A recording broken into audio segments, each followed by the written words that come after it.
उष्णतेच्या लाटेचा तडाखा सहन करत असताना वैदर्भियांना सोमवारी काहीसा दिलासा मिळाला। हवामान खात्यानं मंगळवारपासून विदर्भात पावसाची शक्यता वर्तवली असताना सोमवारीच विदर्भात ढगाळ वातावरण बघायला मिळालं, तर काही जिल्ह्यात पावसानं हजेरी देखील लावली। यामुळे मात्र तापमानावर परिणाम झाला आणि तापमानात काहीशी घसरण नोंदवली गेली आहे। यातच विदर्भातील अमरावती जिल्ह्यात सर्वाधिक म्हणजेच 43.4 अंश सेल्सिअस तापमान नोंदवलं गेलं।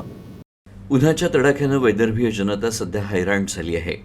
सकाळी 8 वाजता देखील घराबाहेर निघालं की उन्हाचे चटके सोसावे लागत असल्यानं सारेच त्रस्त आहेत। यातच मात्र सोमवारचा दिवस काहीसा दिलासा देणारा ठरला। सकाळपासून नागपुरात ढगाळ वातावरण होतं।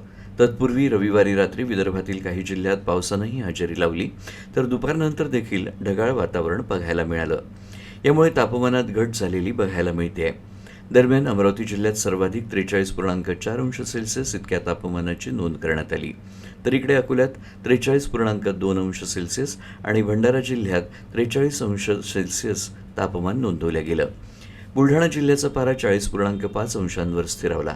चंद्रपूरचा पारा 41.6 अंशांवर, तर गडचिरोली इथं 41.4 अंश सेल्सिअस तापमानाची नोंद करण्यात आली।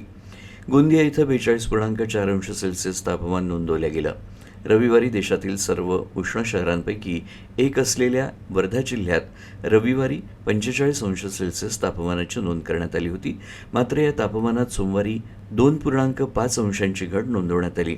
वर्धा जिल्ह्यात सोमवारी 42.5 अंश सेल्सिअस तापमानाची नोंद झाली। इकडे वाशिममध्ये 41.6 तर यवतमाळमध्ये 41.8 अंश सेल्सिअस तापमान नोंदवलं गेलं। वैदर्भियांसाठी येते 2-3 दिवस दिलासा देणारे ठरणार आहेत। विदर्भातील तापमानात सध्या घट नोंदवली जाणार असून येत्या काही दिवसात वादळी पावसाचा इशारा वेधशाळेनं दिला आहे।